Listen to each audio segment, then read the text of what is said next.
Yes po, we can. Okay, very good. So, good afternoon to everybody. I'm happy to see you all today. And as you can see, we can probably start sharing the slides, Rancho. Okay, thank you very much. So, as you can see, the title of my presentation is In Truth and Virtues, Timeless Legacies of the University of Santo Tomas from 1611 to 1941. As you all know, today is the 410th anniversary of the signing of the Foundation Act of the University of Santo Tomas. And I was requested to talk about her legacy or legacies, and especially the the portion of UST's history in Intramuros. So that would be roughly from 1611 to 1941, which would be a total of 330 years. But don't worry, I'm not going to talk about all of them, but give you highlights of the history. So some of them would be known to you, others would be not so known to you, but all of them would, I hope, be definitely enlighten you towards the timeless legacies of the University of Santo Tomas. Next slide, please. So we'll begin with the founder, no, the so-called founder of the University of Santo Tomas, the first Archbishop of Nueva Segovia, Father Miguel de Benavides, OP, and the third nominated Archbishop of Manila. He is recognized as the first inventor and author of the whole idea of founding a colegio, which eventually became the University of Santo Tomas. Next slide, please. This is a painting that shows Archbishop Benavides seated and writing his last will on July 4, 1605, which is about 2 days before he passed away. You can see two other Dominicans present, and these are actually Domingo de Nieva, Father Domingo de Nieva, who was the prior of Santo Domingo at that time, and Father Bernardo de Santa Catalina, who was the commissary of the Holy Office, who were the executors of his last will. 2 days after he passed away, and as you all know, as many Thomasians would know, he left his personal library to the future University of Santo Tomas, and all his worldly goods, which amounted to something like 1,000 pesos. Now, this is the last page of the Foundation Act, whose anniversary we are celebrating now. So today, so you can see the mention of Father Baltasar Fort, the prior provincial of the Dominicans, and you have Father Francisco Minayo, who is the prior of Santo Domingo, and Father Bernardo de Santa Catalina, who is the only surviving executor because Father Domingo de Nieva also passed away. And then below you can see the flourishes, the signatures, which effectively bequeaths to the future Colegio de Santo Tomas the 1,000 pesos plus the personal library, which will become part of what we call today as the UST Library. Next slide, please. So here we can see the on the lower left-hand portion in the square box on the left, the name would be Juliana Gutierrez, who is the first, a woman, who was the first to sell her lot to the Dominicans. So that's the beginning of the series of properties which will eventually form the entire block, which will become the University of Santo Tomas. These lots were not acquired in 1 year, but acquired over a long period of time. So you have another lot below that to the south by Gaspar, and you have these two lots were the first to be acquired, and then all the others around it would eventually be acquired, so that by 1690, this illustration is given to us by Father Peguero, the historian at that time of the Dominicans. 1690, he drew this. This is his illustration, which shows how the university eventually came to acquire all the other lots around it, which is today occupied by the BF condominiums. This is the original location of Santo Tomas. Next slide, please. So the UST legacy, I divided it into two. The first would be the material or tangible heritage. And so most of this, I think, would be known to Thomasians. I will explain each one briefly. And there is also the second portion, which would be about the intangible heritage. Next slide, please. So we have, this is a photograph of a sampling of the collection of the Antonio Vivencio del Rosario Heritage section of the UST Miguel de Benavides Library. The library, as you can see, started in 1605. And some of these tomes that you can see in the photograph were donated also by many different people. And through the years, they began to form the very huge collection, which is now the UST Library. Next slide, please. So these are some of those who have donated to the UST Library, of course, beginning with Father Miguel de Benavides, followed by another Dominican bishop, Diego de Soria, who also donated his personal library after he passed away, and one of the well-known officials of the Spanish colonial government, Hernando de los Rios Coronel, whose collection was also donated. And then we have, of course, the collection or the library from the Colegio de San Ignacio, which passed on to the UST Library in 1785, not in 1768, although the Jesuit expulsion occurred in 1768, but it took the Spanish colonial government several years to decide where the library would be going. And so by 1785, through a royal decree, it was decided that it would go to Santo Tomas. No? Now, in the 20th century, President Diosdado Macapagal, his library was donated to UST, together with, after a few years, of course, you have National Artist Nick Joaquin's personal library, now called Rincon de Nick Joaquin, Nick Joaquin's Corner in the UST Library, plus the heirs of Fernando Canon, who had donated the personal copy of their great-grandfather, the first edition of the Noli and the Fili. Next slide, please. So one of the most important books in the UST Library is this famous and very rare book, the 1543 De Revolutionibus Orbium Celestium of Nicholas Copernicus. In 2011, when UST celebrated its 400th year, the library made an inventory and did research and found out that there were only 5 copies of this book in the whole world. There are only 2 in Asia, and one of them is in UST. So this is the 6th book of that very famous book of Nicholas Copernicus. Part of the reason why it is rare is because it has been banned by the church at that time. No? So we are so fortunate to have a copy in UST. Then another rare part of the collection of the library would be Libertas, which is a daily newspaper, believe it or not, a daily newspaper published by the Dominican Fathers beginning in 1899 until 1918, when it was suppressed. Yes, suppressed by the United States government.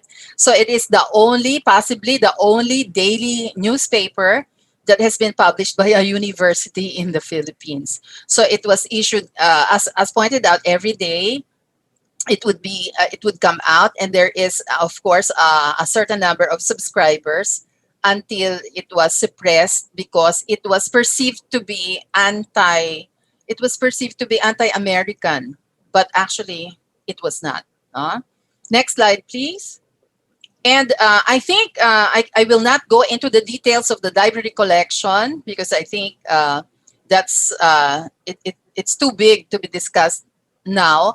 But I would like you to take a look at what Father Horacio de la Costa a famous Jesuit historian and the first Filipino provincial of the Philippine Society of Jesus, said about our library. We need hardly mention the well-known fact that the Venerable University of Santo Tomas has perhaps the richest collection anywhere in this country of materials pertaining to the Spanish period of our history.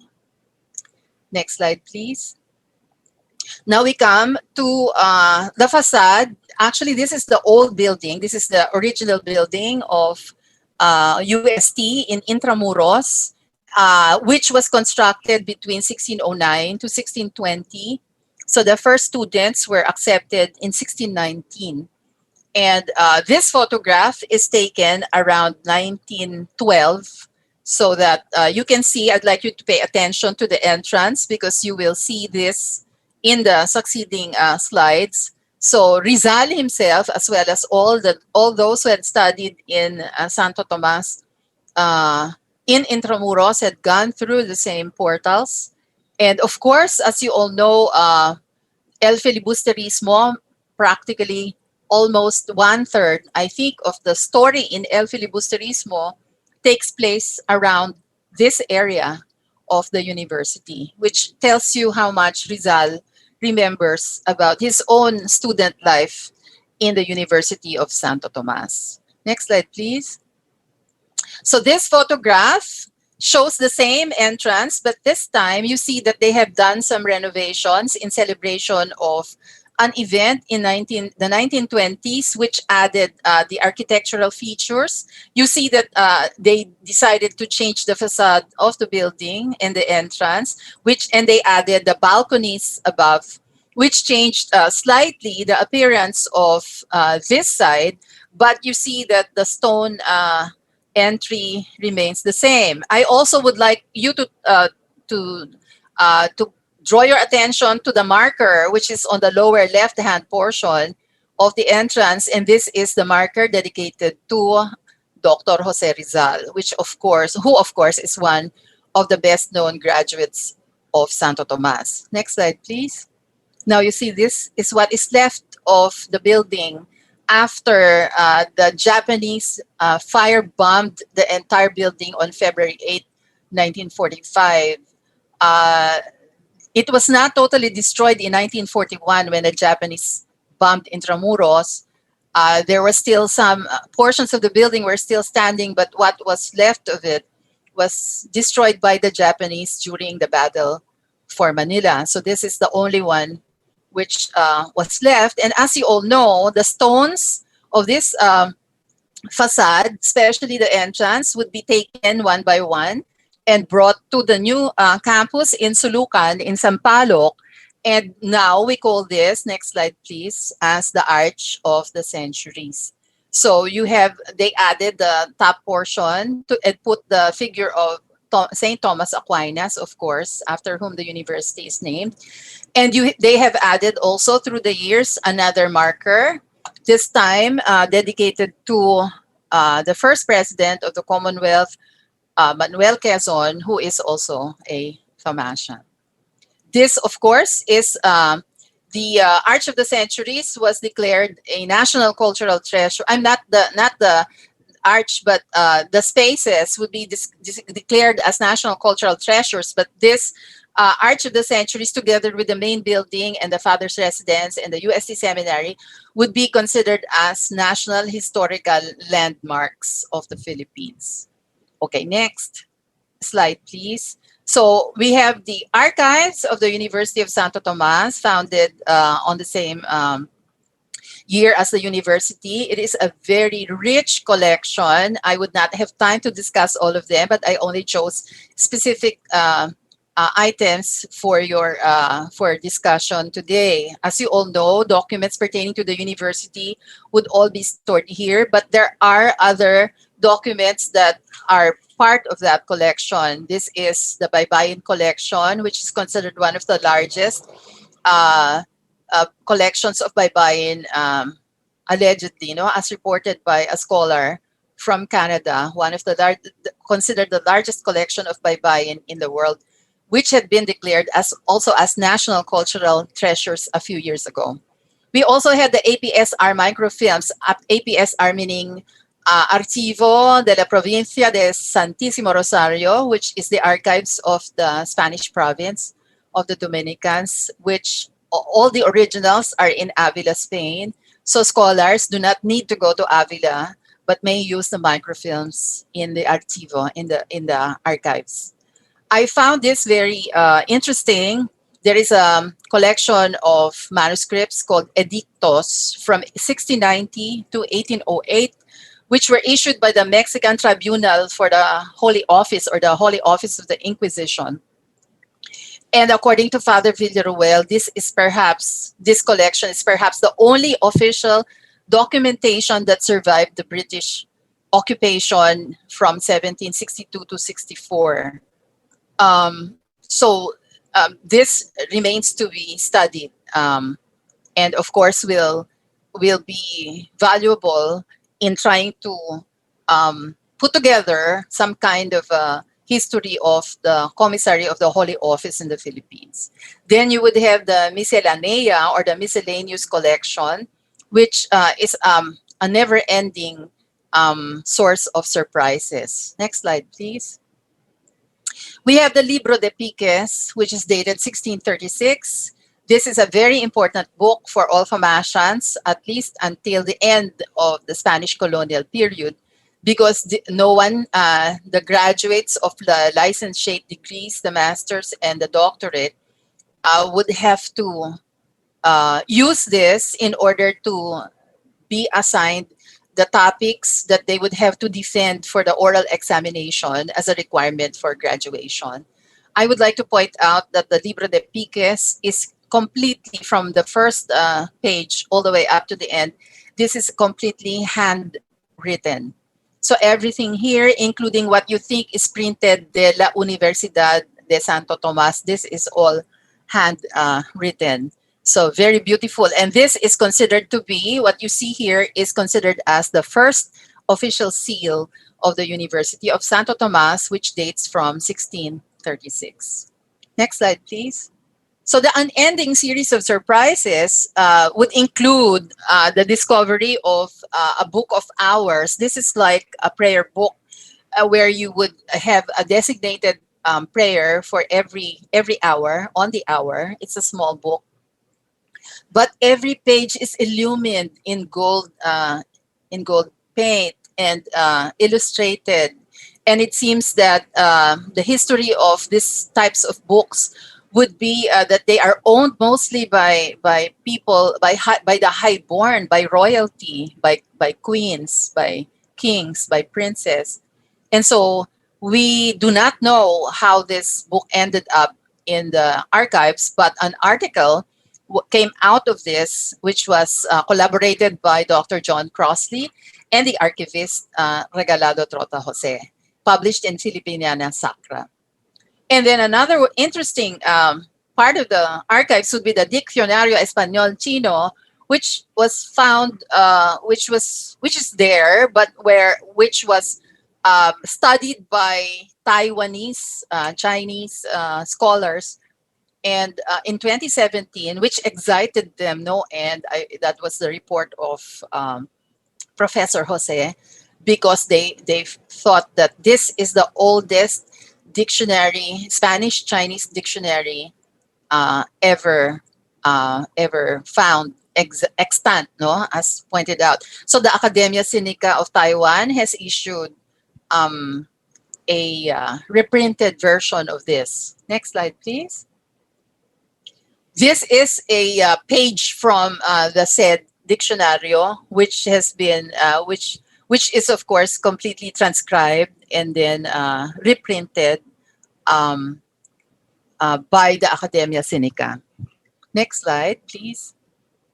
Okay, this is another dictionario, which is this time it is Spanish Japanese, and this dates from around 1630, during the time when the Dominicans were very actively evangelizing in Japan. So this is another very important dictionary, which probably is awaiting study or investigation by scholars.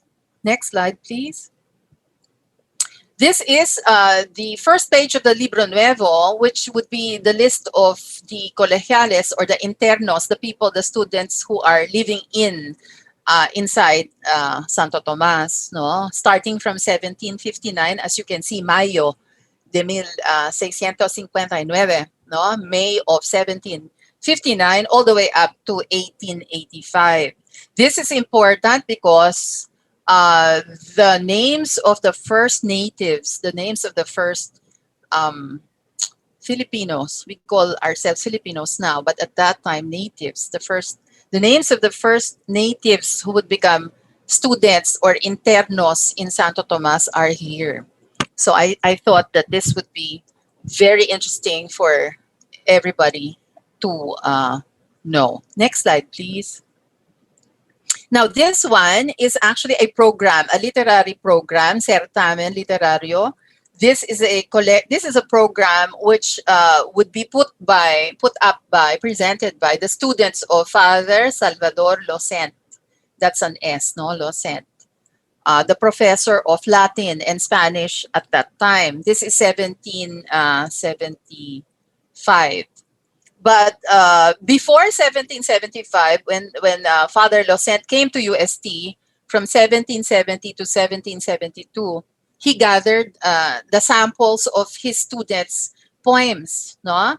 So again, Father Villaruel tells us that this collection might be the earliest extant samples of poems by natives, by Filipinos. So they are in Latin and they are also in Spanish, no? And the larger number of the students in the colegio at that time were actually externos. They are not living inside the university but living outside, so externs. So since majority of the externs were natives, then according to Father Villaruel, this would mean that the larger number of the authors would actually be natives. So that's interesting for the literary history of the Philippines. Next slide, please. Now, this one is a page which lists down the names of the student militia. I think there's a very popular story that has gone around saying that UST has put up companies of student militia to fight the British in 1762, but that's not quite accurate. This student militia was put up in 1785. I'm sorry, 1780, no, because of the War of Independence between the United States, what is going to become the United States of America, and England. And because Spain sided with the United States and France, Britain, there's a possibility that England might attack the Philippines. So, in preparation for that, the university volunteered to put up 4 companies of student militia composed of students. Some of them became secular members of the secular clergy, became priests. No? So each company had 50 members. So you can imagine around 200 would be maintained by the university for several years until the threat of the British attack would pass. No? So next slide, please. Then we have the UST Press, which you all know that the Dominicans founded the first printing press in the Philippines. And that same printing press eventually became the UST Press.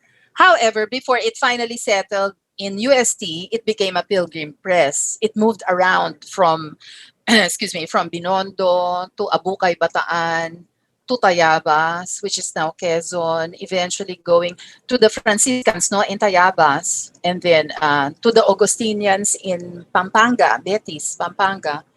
And then finally, we see in the records that it would be in the University of Santo Tomas. We don't know exactly why and how it moved around, but the most likely explanation is because there is absolutely hardly any printing press in the islands, and so this printing press is really valuable, and so it was borrowed from one religious order to another until it finally settled in UST in 1625 when it printed also its first book.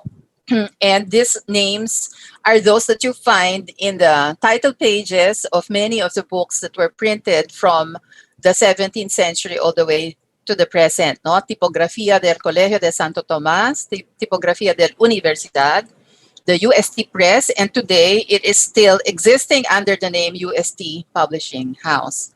It is also considered the second oldest continuing press in the world after Cambridge University Press.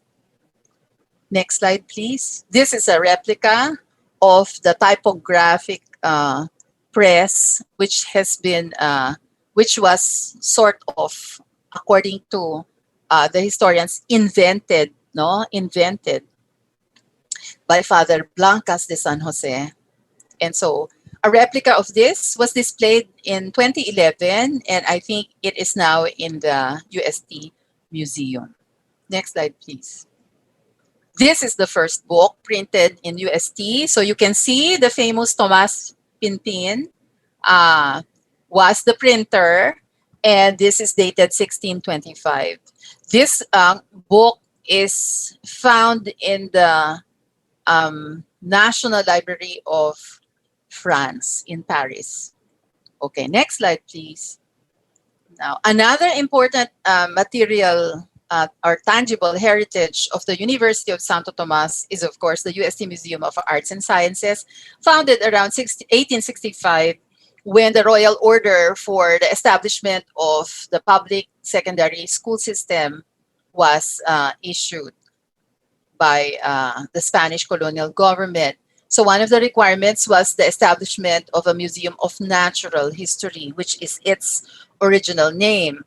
The collections were expanded through specimens from different Dominican missions, from Vietnam, from Japan, from Taiwan, and from other parts. And it is considered today as the oldest existing university museum in the Philippines, even antedating the National Museum of the Philippines. This is a photograph of the old collection in Intramuros before it was moved around 1935, providentially saving it from destruction, because in 1935 there was already a new building in the Sampaloc campus, or what is called the Sulucan campus, which today we call the UST main building. So the rector at that time, I believe it's Father Silvestre Sancho, ordered the transfer of the UST Museum, which of course saved it. Not just the museum, the library, the archives, all of these were transferred to the main building. So when Intramuros was bombed by the Japanese in 1941, practically almost all the libraries were lost except the UST library and the archives. So this is why the transfer was providential. Next slide, please. Now we have the 1891 Benavides Statue, which is found today in front of the UST main building in Sampaloc. But originally, this is in Plaza Santo Tomas, which separates the Colegio de Santa Rosa from the University of Santo Tomas. No? Now, the project was conceived by the rector at that time, Father Joaquin Fonseca, in 1878, but it was suspended because he had to return to Spain, and it was not the fundraising. It was originally thought to be to cost about 30,000 pesos, which is a very huge amount of money. So the students were requested to donate. No, there is a fund raising activity, which according to Father Villaruel was not very popular, and it only raised around 4,000 pesos. But he says that since this is the same time that Rizal was a student in Santo Tomas, it may also be possible that Rizal may have contributed to the fundraising.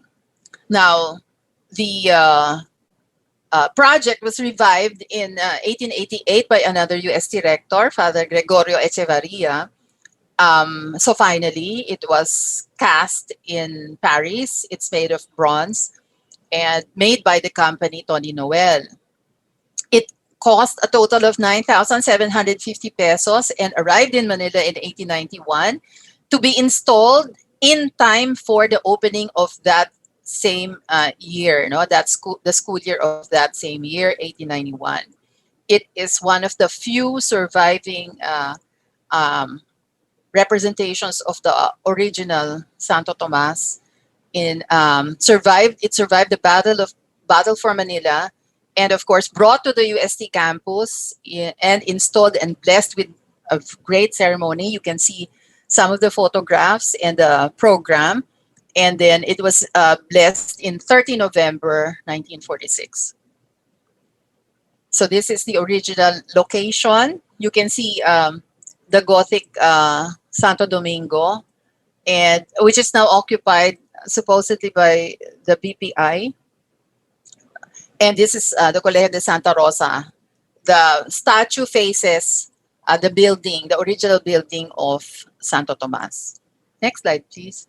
Now we come to the non-material or the intangible heritage. I got these definitions in order to help us along because some people may not fully understand what intangible heritage is. Heritage may be defined or described as something passed down through generations, but intangible actually refers to all those things that you cannot touch, all immaterial elements considered by a given community as intrinsic to its identity, as well as its uniqueness and distinctiveness in comparison with other human groups. Now, knowing this, we can proceed to the next slide, which would be the first. Some examples of this intangible heritage would be social practices, ritual ceremonies, festive events, performing arts, songs, folklore, values, traditions, identities, and of course, historical memory. I highlighted in gold, that's a deliberate choice, in gold, ceremony, songs, values, and historical memory, because these are the things which I will be describing. Next slide, please. So for ceremony, every student um, who would be who would who would be aspiring to graduate needs to go through what is called the Noche Triste, or the sad night, or the frightful night, as it is sometimes translated. And this would mean an oral examination, especially for the licentiates and the doctorates. You would have these two silver jars, which will be the containers for the wooden chips, no, round chips. You can see three of them and two more on the right, three on the left, two on the right. And these tiles or wooden chips would have letters, letter A for aprobado, letter S for sobresaliente, excellent, and letter R for reprobado, which means failed. No, so these chips will be put into the jars and eventually counted to find out whether a student has passed or a student has failed.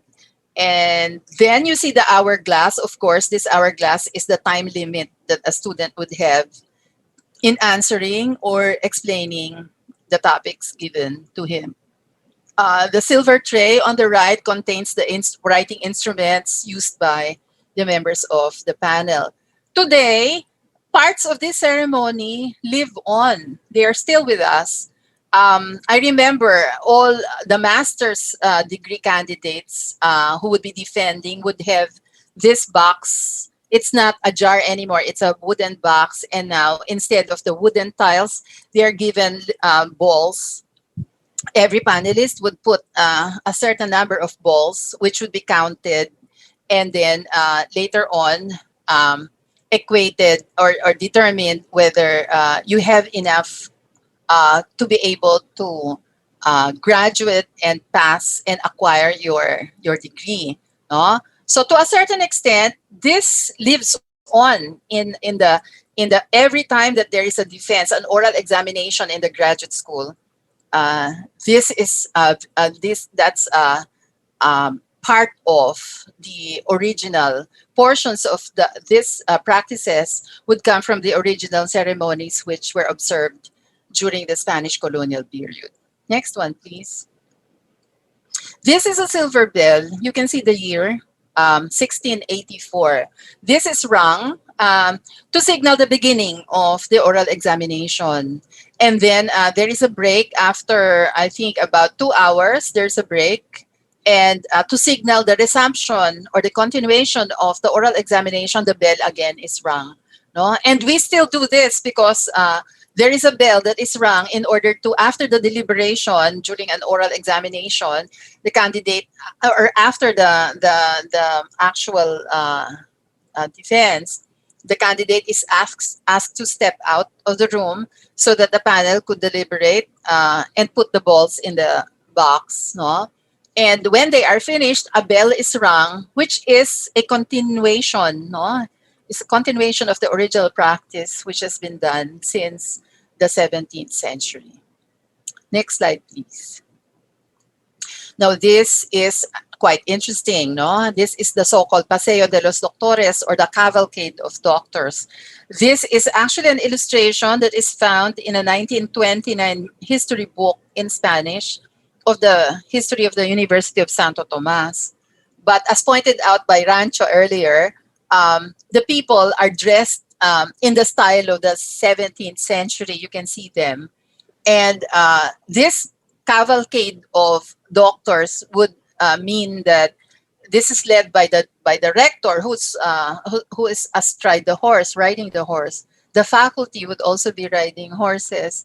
No, I was saying that I'm glad that we don't have to do that anymore, because I don't think I can ride a horse today. But this is the way that a candidate would be brought to Santo Domingo, or brought to Santo Tomas. No, so he would be escorted by faculty members, and the entire procession would go around Intramuros announcing that he is a candidate for a licentiate, candidate for a doctorate degree.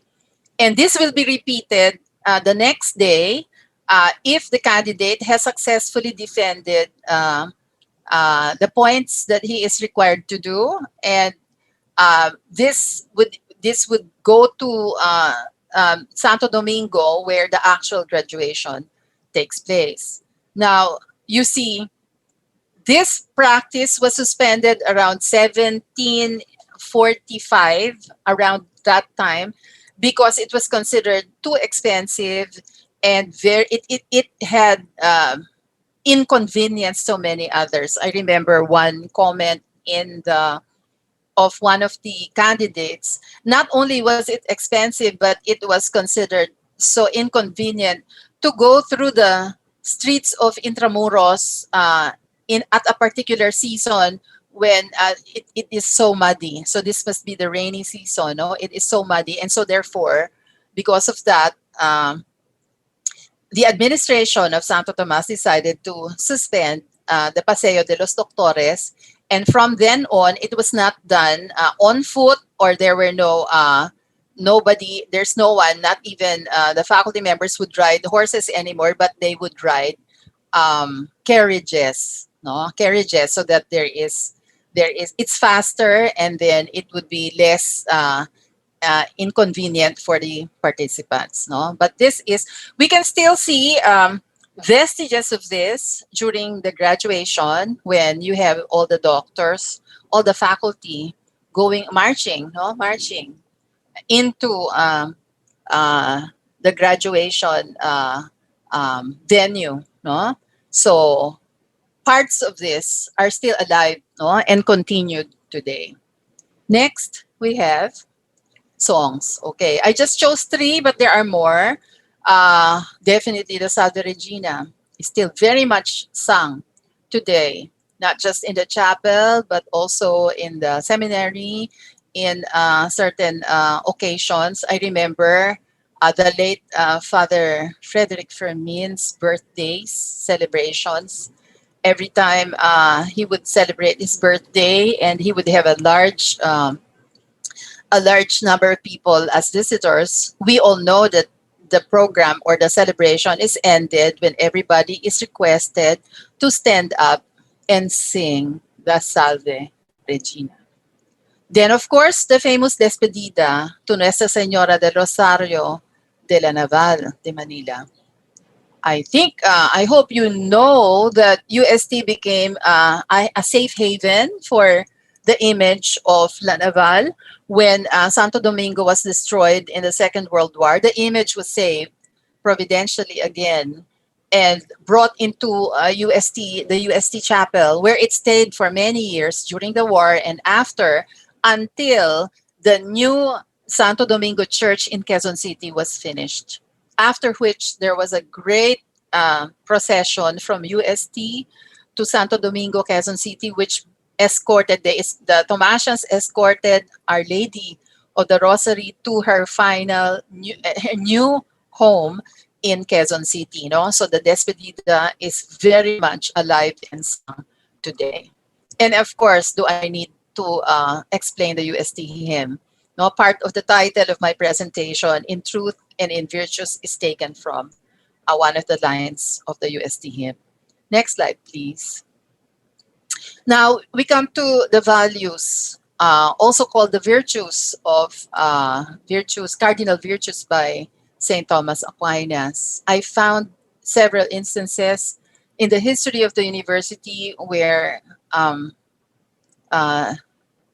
Dominicans and lay people had manifested extraordinary demonstrations of fortitude, also called sometimes as courage by some people.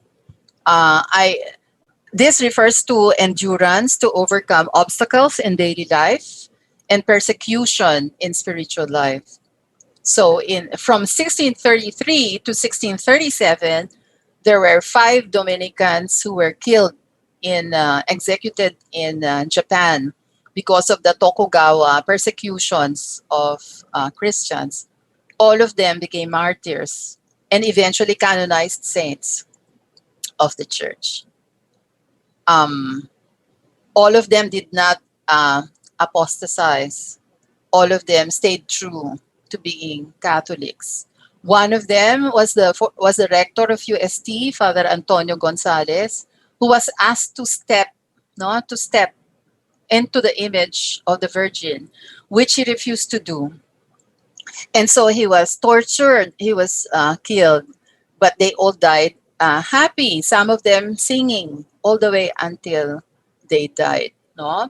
So this is an extraordinary manifestation of fortitude, which would be repeated 80 years after in 1773 by another martyr and also who would be canonized saint by Saint John Paul II in Rome, who is Saint Vicente Liem de la Paz. No? Another Dominican priest, educated in Letran and UST, and beheaded in Vietnam during the persecutions there. So now another virtue, another value that would be exhibited by many professors and also students would be prudence, which refers to doing the right thing at the right time. So doing the right thing at the right time, this is one of the most difficult values or virtues to observe. In 1690, Father Juan Peguero, in his history of the order, mentioned that there were already 4 indigenous students, which means natives, Filipinos, in Santo Tomas. This is, of course, a little bit problematic because of the practice of the purity of blood, or what is called limpieza de sangre. But you see, there are always exceptions, no? So you have to have the wisdom to know when to do the right thing at the right time. And definitely the Dominicans, the fathers in Santo Tomas felt that it was time to admit the natives. So this is a great exercise of prudence, which of course would be shown again in by 1712 to 1714, very, very definitely in the folder which is called Asientos de Grados, which would detail every degree granted by Santo Tomas. There were already a total of 50 native graduates by that time. So that's important, but nowhere the next event, which is very controversial, that happened in 1776 was the issue of the granting of the licentiates to two Chinese mestizos who were prevented from acquiring their licentiates by the claustro, the university claustro, licentiates of UST. Five of them were Dominican friars who would want to grant the Chinese mestizos their licentiates. But the six other members were Spanish secular priests who were canons of the Manila Cathedral. They were the ones who refused to grant these Chinese mestizos their licentiates. So they had to go to the audiencia. This is the Supreme Court. They filed a case preventing the Dominicans from giving the licentiates to the Chinese mestizos, again because of the so-called limpieza de sangre.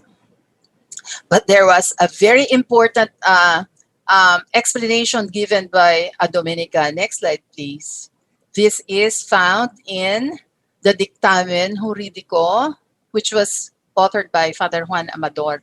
And I would like to quote portions of it. Quote, "Nobility is acquired in many ways.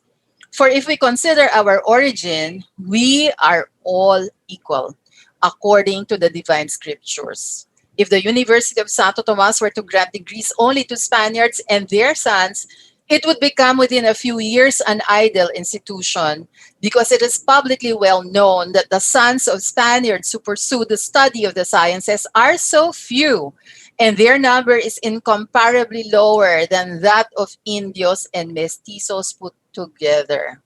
End of quote. But I highlighted in gold that the words "we are all equal" because this will resonate in the coming years. This whole idea of equality will be sustained, will be fought for by the Dominicans and by the Tomasians in different ways. No? So how did the whole issue end? They got their wish. The audiencia sided with the Chinese mestizos, so they were finally granted their licentiates. But the story also has a very, very nice postscript. Next slide, please. On April 28, 1777, the two Chinese mestizos, Father Francisco Borja and Father Vicente de los Reyes, took their vows to join the Dominican order. So this means, therefore, that today we are celebrating the 244th anniversary of their profession. So isn't that nice? I think that's a nice postscript to the whole controversy. Next slide, please. But nowhere is this whole idea of equality more uh, contentious than in the issue of the secularization of parishes. You all know the role played by Father Pedro Pelaez and Father Jose Burgos. Um, in one of his responses to the Archbishop, who somehow reproved him for some of his suggestions, Father Burgos said in one of his letters that I have always believed that we are all equal in God's sight, no? And so on. So you see, this is prudence, doing the right thing at the right time. Um, to Father Burgos, this is the right time, and this is the right thing, which is the reason why Father John Schumacher, another famous Jesuit church historian, had said that Pelaez and Burgos were the proto-nationalists. They were the ones who set the stage for the development of what is going to be eventually called the nationalist consciousness. You all know that Burgos was martyred in 1872 as a consequence of the Cavite Mutiny. And I hope you all remember that El Filibusterismo was dedicated by Dr. Jose Rizal to Gomez Burgos and Zamora, just to tell you how deeply Rizal was affected by the whole issue of the execution of Gomez Burgos and Zamora. Next slide, please. So the next value that or virtue that we would discuss is justice. Justice, which means what is due between equal. So again, I draw your attention to the term equal. So equality is very important in the exercise of justice. So Burgos Father Burgos and Father Peláez were very much connected to the professors of secondary education. How? Because they were inspectors of secondary education. So they came to know many of these professors of secondary education because some of them were actually Father Burgos's contemporaries in Santo Tomas. Amongst them, Hipolito Magsalin, Father Mariano Sevilla, Benedicto de Luna, Quintin Saldivia, and Jose Flores. Father Mariano Sevilla defended his doctorate in the same day as Father Burgos defended his doctorate in Santo Tomas. Benedicto de Luna had become, actually, if I remember correctly, he was a contemporary of Burgos. They defended their licentiates in philosophy in the same day. So they were batchmates. Quintin Saldivia, for his part, had a unique role. He was examined by Burgos. So Burgos was his panelist, examiner in his oral examination, no, for philosophy. But 5 years after, Quintin Zaldivia became the examiner of Burgos for Burgos's degree, doctorate degree in sacred theology. So you see, these are contemporaries and personally known to Burgos. So when they became professors of secondary education, do you really think that they forgot about what happened to Father Burgos, Gomez, and Zamora? So I think the whole idea of equality was kept alive, and this idea of justice, giving justice to the martyrs, would never be forgotten by these professors of secondary education who would be connected. Father Mariano Sevilla is supposed to be connected to Pasiano Rizal because Pasiano Rizal was said to have lived in Father Mariano Sevilla's house until 1872. And then we have for example, Marcelo del Pilar, who also, I'm sorry, not Mariano Sevilla, but Father Mariano Sevilla would be connected with, let me correct myself, Father Mariano Sevilla was able to allow Marcelo del Pilar to live in his house until 1872 when the Cavite Mutiny broke out. Whereas Pasiano Rizal lived with Father Burgos. So you see the connection of Father Burgos to Pasiano Rizal to Jose Rizal. So you see, this is the continuity of the continuity, the passing on of remembrance, no, the memory, the value, especially.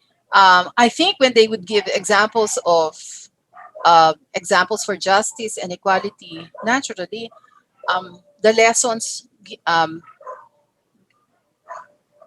obtained from the martyrdom of Gomez, Burgos, and Zamora would be alive in the memory of these men, these people, and would be passed on to the generation of heroes who would be students of many of these professors of secondary education from 1880 to 1898.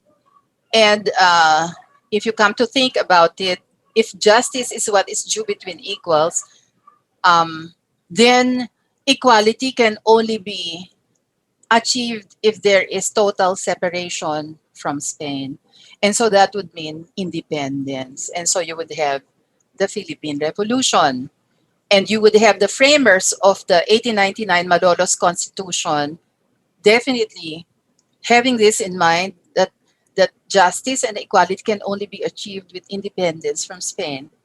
And it also happened that 63 of the 91 signatories of the Malolos Constitution were Tomasians. Next slide, please. Now, from 1901 to 1941, I'm going towards the end. I'll make it quick.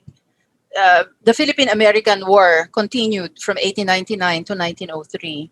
But during that time, it is not only the Americans that the Filipinos fought against. Again, an issue of justice and equality, no, and independence. But the Filipino secular clergy also had to struggle because of the schismatic movement of the Iglesia Filipina Independiente at that time. So Father Schumacher says, literally, the Filipino secular clergy kept the church alive in the most dire circumstances.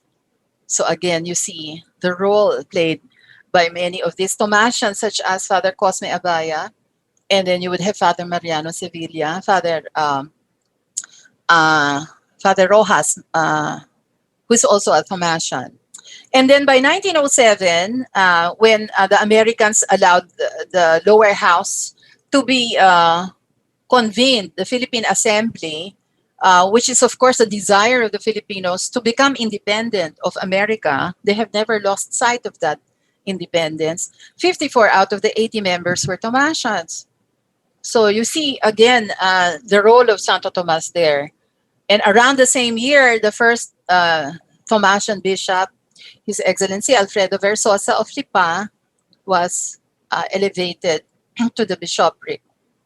By 1915 to 1916, Tomasians began to move out and occupy many different positions, especially outside Santo Tomas. And I'd like to mention two. One is Ignacio Villamor, who became the first Filipino president of the University of the Philippines in 1915. And probably lesser known is Dr. Fernando Calderon, the older brother of Felipe Calderon, who is one of the signers of the Malolos Constitution, a medical doctor and a graduate of UST, became the first dean of the College of Medicine of the University of the Philippines, and was also the first director of the Philippine General Hospital. The little research that I've done showed that these people, especially Dr. Calderon, struggled with racism. The American said, it's not very good. He doesn't speak English very well. But he became director, the first Filipino director, and he was able to manage the PGH very well and also get the sympathies and got the nurses to cooperate, because from the little that I've seen, the Filipino nurses wanted, did not want to serve under an American medical doctor who did not understand them. But it seems that Dr. Calderon understood them very well. And so he became one of the longest directors of PGH. So we continue, we see the continuation of the service to the Church of Tomasians when the second bishop, who is a Tomasian, was appointed in 1917. His Excellency Santiago Sancho of Tuguegarao. And then, of course, we come closer to our dream of independence when in 1935 the Commonwealth was inaugurated with President Manuel Quezon as its first president, and then later on followed by Sergio Osmeña, who would be both Tomasians. And then finally in 1941, before Manuel Quezon, the president, was evacuated from Bataan because Bataan is about to surrender. So he and his family were going to be evacuated to Mindanao, later on to go to Australia. President Quezon is on record for having taken Jose Laurel aside and giving him the responsibility to take care of the Filipino people. He said, you must stay behind, because if no one is left behind, the Filipino people will be given a more difficult time. So he stepped up to this responsibility and led the Philippines through the difficult period of the Second World War. So throughout all of this, you see that these people, the example shown by these people from the 17th century to 1941 was always in the service of the church and the nation. No? Next slide, please. So for the church and the nation, and I think the metaphor of General Douglas MacArthur in 1945 is very appropriate when he said the University of Santo Tomas is the lighthouse of Christian culture in the Far East. Lighthouse, a tower of light that is a beacon. So I think it's the perfect metaphor for the University of Santo Tomas. Now, for intangible evidence, for intangible cultural heritage to be kept alive, there are two things that must be done. First, the intangible heritage must remain relevant to its community. I have no doubt at all that the virtues of prudence, fortitude, and justice remain alive in the UST community. So I think the relevance is beyond question. Now, the second requirement for intangible heritage to remain alive is for it to be transmitted to the next generation. I hope that this presentation, the timeless legacies in truth and in virtues of the University of Santo Tomas, would be precisely that it would be transmitted to you who are present here today, because in truth, it is not only for Tomasians, it is for the Catholic Church, it is for the Filipino nation, and it is for the world. Next slide, please. These are my sources, and that's the end of my presentation. Thank you very much.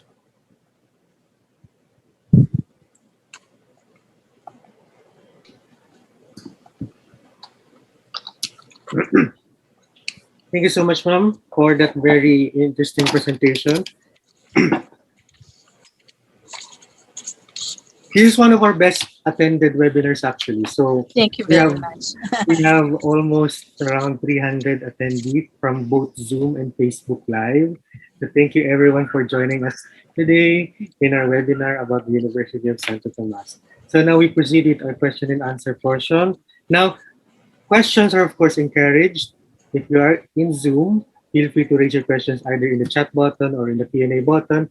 Or if you're viewing via Facebook Live, feel free to raise your questions in the comment section, and then I will read out the relevant questions for our speaker to respond to. Right.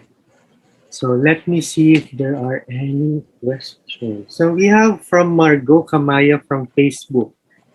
Her question is, how did the library survive the 1941 December bombing? I think I mentioned it in my presentation that the administrators, the Dominican fathers, because they already had the UST main building operational at that time. It became operational in 1927 when it was opened to accommodate philosophy and letters. I think College of Science, no. There was enough space in that new building, and the rector and the administrators thought that since they are running out of space, it was becoming too tight in Intramuros. The building is not big enough to accommodate the students, the library, no, which is increasing every year. They decided to transfer the library in the museum in 1935, and the library a little bit earlier than that. And so it's not only the library, but also the museum and the archives, which were all transferred to the main building. And this, since the main building is in Sampaloc, it is outside Intramuros. This explains how the collection of UST is one of the few that survived the battle for Manila during the Second World War. I hope I answered your question. Thank you so much, ma'am. Now, earlier you mentioned that one of the finest treasures of Santo Tomas is the Copernicus book. Yes. Which was actually part of the index of banned books in the Catholic Church. Now, if it was banned, why is it that Dominicans had a copy? This certain parts of the book, if you are able to take a look at that, no, with special permission, of course, after the pandemic, no, Yes. I'm sure Father Aparicio will give you permission, especially if you are from IA. Um, you will see that certain parts of the book were blackened out. You know, Mm. certain parts were blackened out. It's not the only book that had that. There are other books, so you can see that there are certain portions of some books that the commissary of the Holy Office thought was not acceptable, and so this is blackened out. So that explains they don't need to destroy the book itself, but to put to erase, no, to blacken out the words, the sentences, so that nobody would be able to read that. So that, I think that partially explains how. And the book itself is thought to be formerly owned by Hernando de los Rios Coronel. No, so when he passed away, it was donated to Santo Tomas. So that's also probably another reason, because Hernando de los Rios Coronel stayed in the Philippines for some time. And maybe that's the reason why, the Philippines is so far away from Spain and from Europe. So there are certain things that may be ordered in Europe but are not always obeyed. Obedezco pero no cumplo, as they say. I obey but I will not comply, which is very typical of the period. Thank you so much, po. Now Thank we you. have from Richard Tuason Sanchez Bautista. So, is there a record in the library or in the archives that made mention of how a Dominican architectural design must be executed? As an architect, I noticed that most Dominican buildings or churches has what I call a crowning glory or a TR, I hope I'm pronouncing this right, TR facade. Should there be any?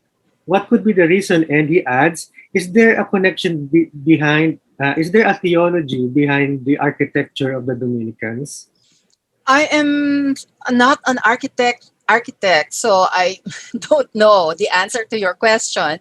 And I am not familiar with the collection of the archives that would pertain specifically to architecture. But I do know that the Antonio Vivencio del Rosario Heritage Library would have specific volumes that deal with architecture. I know that from the catalog. I've seen some of them, but I've never really looked at them. So maybe this is a good opportunity for you, Richard, to probably do research. This is from Arthur Franz Tenorio from the UST Graduate School. Good afternoon, Dr. De Castro.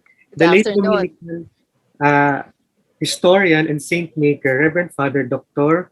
Fidel Villaruel wrote a comprehensive two-volume book on UST titled A History of University of Santo Tomas.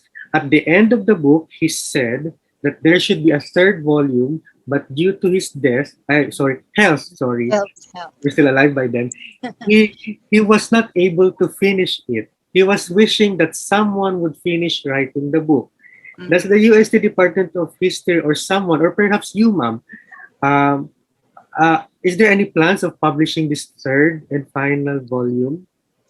There is no third volume yet. What I think Father Villaruel meant was he would like others to continue, because he stopped in the 19 after the war. He stopped in 1945. No, so from 1945 all the way up to the present, this is not included in his two volumes. No, so I think that's what he meant, that the third volume should start where he left off, and he is expressing a wish that others might want to continue that. No, I don't know any. I am not the department chair, but you can certainly ask Dr. Resos if the department would have any plans to continue or assign or make this a project to write the remaining portions of the history of Santo Tomas. As for myself, I don't think I can undertake this project alone. I would be glad to be part of it, but I don't think it can be done by one person, as I've been explaining to Rancho earlier. You need to know Latin, you need to know Spanish, not just know, but know it very well, not just in reading, but also to be able to translate certain parts accurately. No? But of course, I'm open to that, but maybe you can direct the question to Dr. Resos, who would be the chair and would be in the best position to make a decision regarding that. But I would be happy to be part of it. Thank you so much for that, ma'am. Thank you. Now, for this question, I'm risking a very long answer, but I am doing it anyway. So, Rizal was the foremost alumnus of the University of Santo Tomas. Now, very briefly, how would you describe the factual relationship between Rizal and the university, despite the numerous myths surrounding such relationship? Okay, thank you very much. I'm glad you used the term myths because that's what they are. Because many of these stories about UST and Rizal are not true. For more elaboration, I would direct you to another monograph of Father Fidel Villaruel, which is entitled Jose Rizal and the University of Santo Tomas. And I think you have the copy right there. Thank you very much, Rancho. So this book was published in 1984. It's just been reprinted a few years ago, so you can still buy the copy where Father Fidel shows that there is no truth to all the stories that says that Rizal was unhappy at UST. No, so this was popularized by textbook writers. I will not mention names. No, you can read them and make the conclusion and make the connection. But one of them is Wenceslao Emilio Retana. I mention his name because that's the beginning, no? But the other textbook writers are Filipino, so I will not mention their names, and I will let you peruse through the different textbooks so you can see that where they picked up this idea from Retana and perpetuated this so that it became like a grand narrative of some kind that says that Rizal was unhappy at UST. But no, he was not. There is no record that says that Rizal, I am not happy with my grades in UST. Absolutamente. There is nothing like that. That's the most that I will say. And for the rest, in the interest of time, maybe you should get a copy of Father Villaruel's Jose Rizal and the University of Santo Tomas, where he deals with this question minutely, very detailed, with evidence, not just taken or imagined, but based on available evidence or documents. So it's a very scientific work. Thank you so much for that. We have a question from Arthur Tenorio. Now, regarding the foundation of the library, where does it trace its origin? From the Foundation Act of 1611 or from the will of Archbishop Benavides of 1605? From the will, the last will of Archbishop Benavides, because that's where you see the mention of all his personal library, his books would definitely go to the planned colegio of Santo Tomas, Colegio de Santo Tomas, no? Or Colegio de Nuestra Señora del Rosario, which is the original name, Colegio de Nuestra Señora del Rosario. By 1623, the records are consistent that the name had been changed to Colegio de Santo Tomas without Nuestra Señora del Rosario anymore. And so this now becomes the basis eventually. When the colegio was elevated in 1645 to the rank of a universitas or university, it would become the University of Santo Tomas. So 1605, the last will of Archbishop Benavides. Thank you so much for that, ma'am. We have a question for Edwin Cabling II, who is a former student of yours. Yes. So he is asking, what are your opinions on the calls for a possible reconstruction of the University of Santo Tomas in Intramuros? It's good that you said opinion because that's all I can offer. I um, I I became aware of that through some posts on Facebook, but I am personally I really don't think that this would be feasible. Number one, because many of the actual site where UST is located is now a private property. So you have to convince the owners first to sell the property back and to reconstruct, to demolish a very high building, very tall building there, and then to reconstruct the University of Santo Tomas there. So all of this would be conjecture because these are ideas that are being presented, but you're going to have a lot of, I see a lot of opposition to that because the owners may not see it in the same way that the Tomasians would like to see the revival or the reconstruction of the original UST. Medyo mahirap yata yon. I think you're going to have to go through the eye of the needle in order to be able to do that. Although I hope I'm wrong, because if that really happens and it pushes through, then I would be one of those who would be rejoicing. Yes. Okay, our next question is from Joaquin Carlos de Jesus. Wonderful talk, Dr. De Castro. Thank Truly you. erudite, eloquent, and informative. Are there any practices or traditions from UST that was somehow adopted by other schools or in general the Philippine educational system? Um, I don't know of any specific practice that would be adopted by other schools. I am uh, I'm sorry. I'm not a major of education. No, maybe the people who specialize in education would have more knowledge in the history of education, but I don't know of any specific practice that would be adopted by any other school, unless some Catholic schools would also, pronounce you a graduate in the name of the Father and the Son and of the Holy Spirit. Remember, Tomasians. I'm addressing the Tomasians. Remember, during our graduation, what does the first member of the section do? The student has to kneel, right? And the formula, this is the formula, would be read by the officiating Dominican friar, who would be the guest for that specific commencement or graduation exercises. And he always ends, no, I hereby grant you this degree, etc., etc., etc., in the name of the Father, and he blesses you. And this is unique to UST also. I don't know whether Catholic schools also do this. I don't know. I have not studied in any Catholic school except UST, so I don't know. I'm a public school student from elementary to high school, so I don't know. I have no personal experience of that.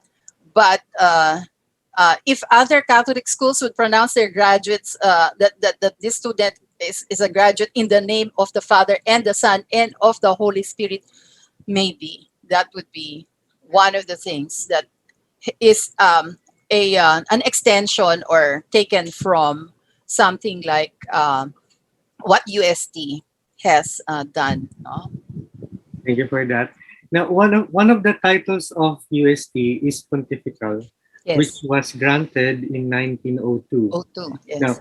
why is it that UST has been continuously and constantly been using that title even before 1902, especially in official documents? Yes. According to Father Villaruel, the official title was only given in 1902. Yes, correct. But because it has always upheld Catholic beliefs, Catholic dogma, especially Saint Thomas Aquinas' teachings. No? And of course, you all know that Saint Thomas Aquinas was eventually made the patron saint of all universities and the patron saint of all students. So, students, you should pray to him during your examinations. Um, so, um, It appears in many other different documents, but all of those are not official. So the only time that UST was officially authorized to append or to add the title Catholic is only in 1902. Before that, it was not official. Our next question is very specific. This is from Arjun Clasara. Thank you, Yes. Dr. De Castro, for your presentation. Ma'am, what are the nature of the cases heard in the Inquisition which are recorded in the Edictus collection of the archives of UST? Were it similar to the idolatry cases of Santo Tomas Batangas in Pangasinan during the term of Archbishop Pardo? Thank you very much. Pardo. I have not really looked at the edictos, no, but I most likely that there would be some issues like that. I cannot really answer the question because I have not really looked into these documents myself, but I thought that I would mention it in order to bring this to the attention of researchers out there who might want to actually do the work, because we cannot do all the work by ourselves. This has to be a community effort. This one is from Ferdinand Absalon.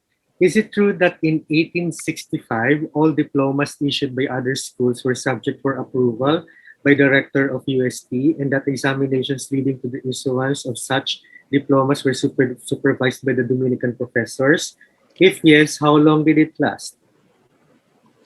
Okay. To the first part, is it true that in 1865 all diplomas were issued by the University of Santo Tomas? That's what it was. Why is this so? Because in the royal decree of 1865, royal decree meaning Queen Isabella II was the one who authorized UST and assigned it to become the rector. Actually, the UST rector becomes the official inspector of all secondary schools in the Philippines, which makes UST the equivalent of the Department of Education from 1865 to 1898. So starting in 1865 all the way up to the end of the Spanish colonial period. So even if Rizal, Dr. Jose Rizal graduated from Ateneo Municipal, we know that, but the rector of Ateneo Municipal has to send copies of his grades every school year, every time, beginning of the school year and at the end of the school year, twice a year. They are required by law to send this to the rector of the University of Santo Tomas. It has to be received by the rector, officially accepted by the Secretary General, and then when the time comes for graduation, the rector of Ateneo Municipal will petition for the graduation of Jose Rizal, for example. And even though Rizal studied at the Ateneo Municipal, if you look at the diploma of Rizal, which is reproduced in the book of Father Villaruel, Jose Rizal, and the University of Santo Tomas, you will see that the heading would say Universidad de Santo Tomas. And then in the text itself of the diploma, Jose Rizal, who studied in Ateneo Municipal, is hereby granted the degree Bachiller en Artes, Bachelor of Arts, which is the equivalent of a high school degree at that time. I hope I answered your question. Thank you so much, ma'am. We're actually Dear audience, we're actually running out of time. So thank you so much for Okay. all your questions. We really appreciate your participation. But before we end the Q&A part, last question, ma'am. Just to end the Q&A part of this webinar. Now, for the graduates of UST, what is your message so that they will not lose touch with their Tomasian heritage? My message for the graduates of UST, well, as I said today, the virtues or the values of fortitude, prudence, justice, these are all everlasting virtues that will that will stand the test of time. For example, prudence, no, doing the right thing at the right time. In this time of pandemic, what should be the right thing that you should do at the right time? Wear your mask, your face shield, wash your hands, physically distance. So that's That's the thing, right? And then for fortitude, endurance. You have to see through this yourself. You have to have the endurance to not to have the patience to have not to break and be affected by stress and to be defeated, to lose hope. Fortitude is precisely that, and it is very relevant for today. And of course, justice. Justice never goes out of style, never becomes irrelevant. No, the community pantries should be supported. Ah, and there should be no red tagging. So that's my message for everybody. If you live these virtues, then you are going to be fine. You're going to be fine.